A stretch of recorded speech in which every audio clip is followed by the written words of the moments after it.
Everybody like and subscribe, praise the bell icon. Story number 1. It was a Friday night when Jenna, a college student, decided to grab a late-night bite at the Taco Bell near her campus. The streets were nearly empty, and the fluorescent glow of the fast food sign seemed unusually harsh against the darkness. She pulled into the parking lot, noticing that the lot itself was strangely quiet. No other cars, no laughter from inside, just the faint hum of the streetlights. As she walked inside, the smell of reheated tacos and greasy cheese hit her. The restaurant was almost deserted, except for one man sitting in a corner booth. He was hunched over wearing a hoodie, his face hidden in shadow, and he kept muttering under his breath. Jenna shrugged it off as just another late-night straggler. She stepped up to the counter.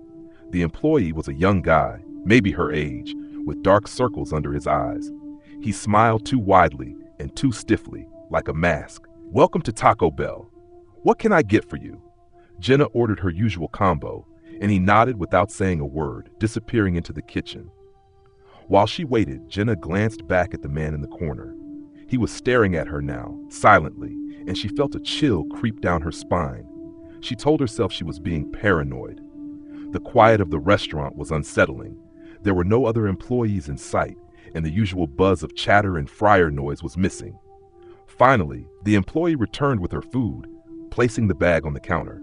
"Enjoy your meal," he said, his smile unnerving. Jenna noticed his hands were shaking slightly. She took the bag and moved toward a booth, but as she unwrapped her taco, a metallic taste hit her first bite. She stopped chewing. Something was off. She looked inside the taco. There was a small, twisted piece of wire buried in the meat. Her stomach churned, and she felt an immediate urge to leave. That's when the lights flickered. A deep, guttural noise came from the kitchen, like a growl. Jenna froze. The employee wasn't at the counter anymore. She turned toward the kitchen doorway and saw him standing there, watching her, face pale and eerily calm. He whispered, "You shouldn't have eaten it." Panic surged through her. She grabbed her bag and ran toward the exit, but the door wouldn't open. She tugged and pushed, but it was stuck. The man in the hoodie from the corner moved suddenly, faster than any human should. He blocked her path, and she could now see his eyes. They were black, completely void, reflecting nothing but darkness. The employee stepped out from the kitchen and joined him, closing in. Jenna's heart pounded. She felt trapped. The hum of the restaurant's fluorescent lights grew louder, almost deafening, and the smell of tacos turned sour and metallic, filling the room. Then, as suddenly as it had started, everything went silent. The man in the hoodie was gone, the employee disappeared, and the lights returned to normal. The door swung open easily. Trembling, Jenna ran to her car, never looking back. Weeks later, she checked the news. There had been reports of strange disappearances near that Taco Bell, mostly late at night. Employees vanished without a trace, and some patrons reported seeing figures in the restaurant that weren't supposed to be there. The location eventually closed down, but locals still tell stories of people who walk in late at night and feel like someone, or something, is watching, waiting for the right moment to strike. Jenna never went near Taco Bell again. Every time she passed by, she couldn't shake the feeling that the fluorescent lights might flicker for her, and the shadows inside might not be empty. Everybody like and subscribe, praise the bell icon. Story number 2. It was a little past midnight when Daniel, a college sophomore, pulled into the Taco Bell off the highway. It was the only place open that late, and he was starving after a long night of studying. The fluorescent lights inside made the empty restaurant look even more unsettling, casting harsh shadows on the cracked tile floor. There were no other customers, just one worker behind the counter, a young man with greasy hair who barely made eye contact as he rang up Daniel's order. Something about the way he stared past him, like he was listening to something Daniel couldn't hear, made his stomach twist in unease. Daniel took a seat by the window, scrolling through his phone as he waited. That's when he noticed something odd. In the reflection of the glass, there were shapes moving in the kitchen that didn't line up with the workers' movements. At first, he thought maybe there were other employees in the back, but when he leaned to the side for a better look, the kitchen appeared empty except for the one cashier. Still, in the reflection, he swore he saw multiple figures pacing back and forth, jerky and too fast, like something recorded on a broken camera. When his food came, the bag felt damp, as if it had been sitting in condensation. The worker gave it to him without a word, just a twitch of his lips that looked more like a grimace than a smile. Daniel sat back down, unwrapped the taco, and was about to take a bite when he noticed something small and dark stuck to the shredded lettuce. At first he thought it was just a burnt piece of meat, until he realized it was a fingernail, jagged and dirty, pressed against the tortilla like it didn't belong there. His stomach lurched and he dropped it onto the table. Before he could stand up, he heard it. A dragging sound, like something heavy scraping across tile, coming from the kitchen. He glanced toward the counter, but the worker was gone. The register was unattended, the swinging door to the kitchen left open. The dragging noise grew louder, mixed with a wet, sloshing sound. Against his better judgment, Daniel crept closer and peered inside. The kitchen was dim, lit only by a buzzing light over the sink. The floor looked wrong, smeared with something dark and sticky. In the far corner, the worker was crouched down with his back turned, rocking slightly. Daniel opened his mouth to ask if everything was okay, but before a word came out, the worker twisted his head around at an impossible angle. His eyes were rolled back white, his jaw hanging open as if dislocated. Something pale and human-like shifted just behind him, its arms too long, fingers scraping the floor as it crawled forward. Daniel didn't wait. He bolted for the door, heart pounding. But when he shoved against the glass, it wouldn't budge. The lock was engaged. He glanced back, and the worker was gone, but the sound of scraping claws was much closer now, echoing across the tile. Desperate, he pounded on the glass, screaming for anyone outside to hear him, but the parking lot was empty. When he turned again, something had dragged his abandoned taco across the floor, leaving a long smear of grease and blood behind it. That's when he saw them. Dozens of pale hands reaching out from behind the counter, fingertips black and broken, clawing their way toward him. Daniel managed to find the emergency exit by the side hallway and burst through it into the night air. He didn't stop running until he reached his car. When he looked back, the Taco Bell was completely dark, the inside pitch black as if it had been closed for hours. Later, when he told his roommate what had happened, they laughed it off as stress and exhaustion. But the next morning, when Daniel drove past that same Taco Bell, the windows were boarded up and a faded sign out front read, "Closed until further notice." No explanation. No trace of the employees. Just silence where the restaurant had been. Daniel still can't bring himself to eat fast food at night. Every time he passes a glowing sign on the side of the highway, he swears he can see something shifting in the reflection of the glass, waiting for someone hungry enough or unlucky enough to come inside. Everybody like and subscribe, praise the bell icon. Story number 3. It was just after midnight when Eric pulled into the Taco Bell on the edge of town.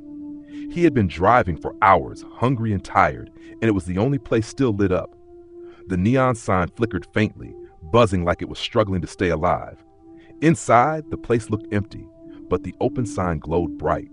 He walked in, and right away, something felt wrong. The air was stale, thick with the smell of grease that didn't quite mask something else, something metallic and sour. The dining area was spotless, chairs tucked in neatly, not a crumb on the tables, like no one had eaten there in days. The counter bell sat waiting. He rang it once, and the sound echoed strangely, too loud for such a small place. After a few seconds, a man appeared from the back. His uniform was clean, almost too clean, pressed like he hadn't worked a real shift.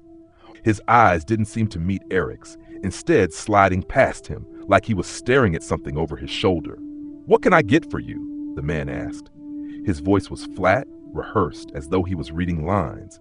Eric ordered quickly, just a couple tacos and a drink, wanting to grab the food and leave. The man nodded and disappeared into the kitchen.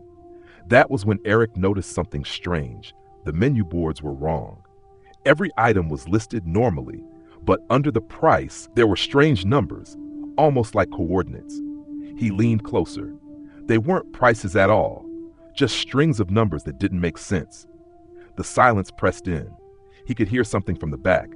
Not the usual sounds of sizzling meat or clattering pans, but a low hum, almost mechanical.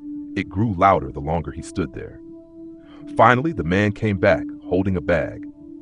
Eric reached for it, but before he could grab it, the man leaned in too close and whispered, "Don't eat it here." Confused and unsettled, Eric grabbed the bag and left quickly. He drove a few miles before pulling over into a gas station lot to eat. When he opened the bag, his stomach turned. The tacos weren't right. The shells were damp, soft, almost dissolving. The meat wasn't beef. It was gray, stringy, and smelled faintly of copper. He tossed the food away, disgusted. But then he saw something else in the bottom of the bag, a folded piece of paper. With shaking hands, he opened it. Written in messy, rushed handwriting were the words, "They're not human. Don't go back." Eric floored the gas pedal and didn't stop until he was an hour away. The next day, he drove past that same Taco Bell again just to prove to himself it was real. But when he pulled into the lot, the building was gone. The sign, the lights, everything vanished. All that remained was an empty patch of cracked concrete, like nothing had ever been there at all. For weeks after, Eric swore he saw the man in the uniform watching him from different places. Across the street when he left work, in the reflection of store windows, once even standing just outside his bedroom window in the dead of night. He never ate at a Taco Bell again, but he couldn't shake the feeling that no matter where he went, those eyes were always finding him. Everybody like and subscribe, praise the bell icon. Story number 4. It was a little after midnight when Jacob pulled into the Taco Bell near the edge of town. He'd been working late and hadn't eaten all day, so the glowing purple sign felt like a small blessing.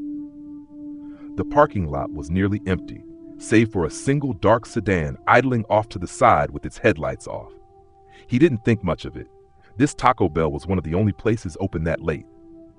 Inside, the restaurant felt wrong from the start. The lights were on, the soda machine hummed, but there wasn't a single employee visible. The overhead speaker still played the usual low-pop music, though it sounded faint and scratchy, like it was coming from far away. Jacob leaned over the counter and called out. No one answered. After a few minutes of waiting, he considered just leaving, but then he heard a voice from the back.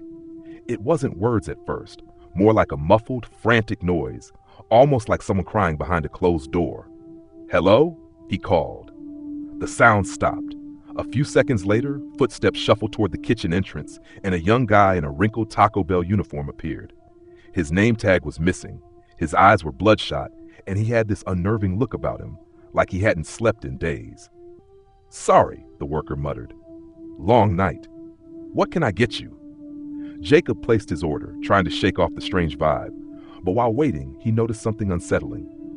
The worker's hands were trembling so violently that when he filled a cup of soda, half of it spilled across the counter. The guy quickly wiped it away with his sleeve, not even bothering with napkins. Jacob forced a laugh. "Rough shift, huh?" The worker didn't answer. He just stared at him for a moment too long before heading back into the kitchen. A few minutes later, another sound carried from the back. This time it was sharper, a heavy thud, followed by what sounded like a door creaking open. Jacob glanced toward the kitchen, but couldn't see much, only a flicker of fluorescent light. The worker reemerged, pale and sweating, carrying a bag of food. He set it on the counter with shaking hands and whispered, "Don't stay here. Just go." Jacob tried to laugh it off, but the way the kid's eyes darted toward the kitchen made his stomach twist.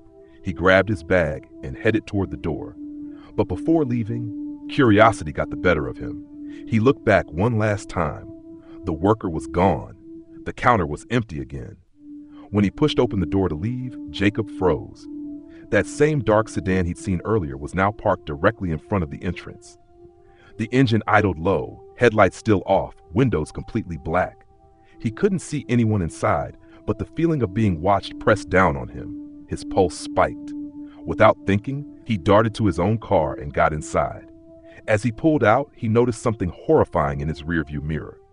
The Taco Bell worker was standing in the front window, pressed right up against the glass. His face looked twisted in fear, his lips moving silently as if he were begging for help. Behind him, just for a second before the lights flickered, Jacob swore he saw another figure in the kitchen.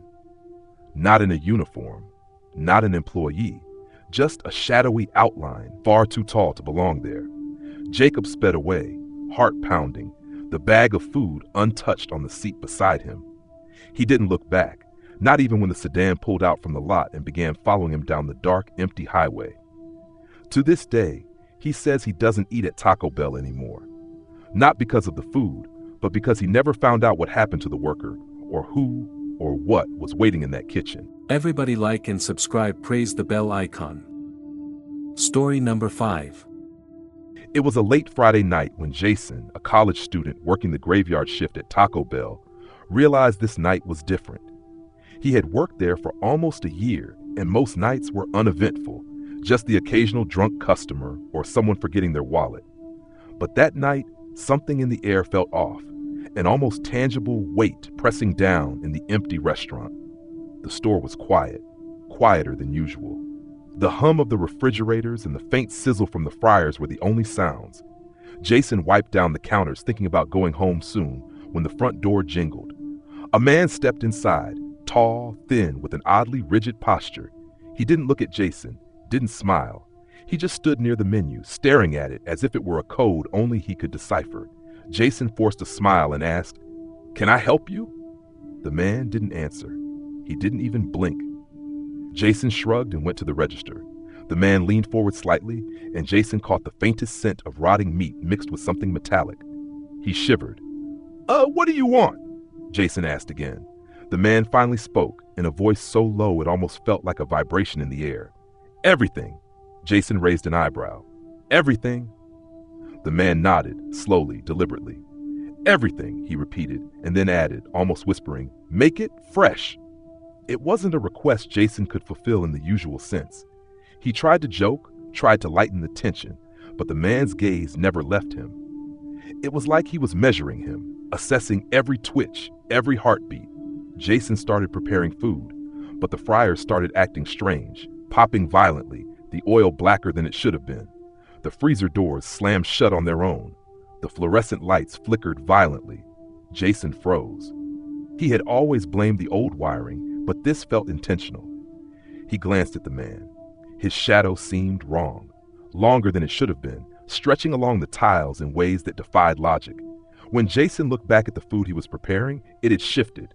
Tacos piled on top of each other, burritos folded in shapes he hadn't made.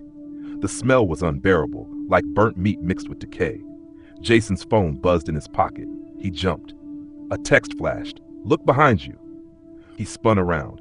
The man was gone. The store was empty, but the food on the counter, was no longer normal Taco Bell fare.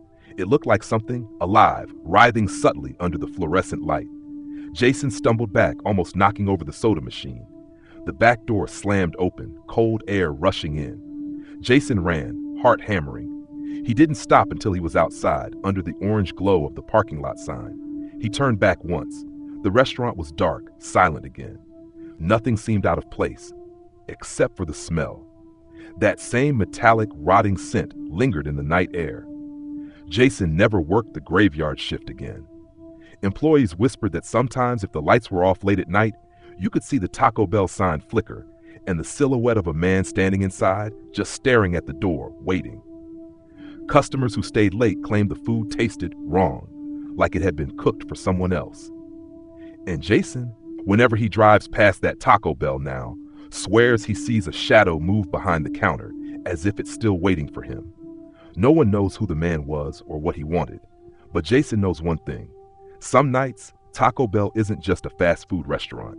It's a place where something watches, waits, and makes sure you remember the night you were almost served.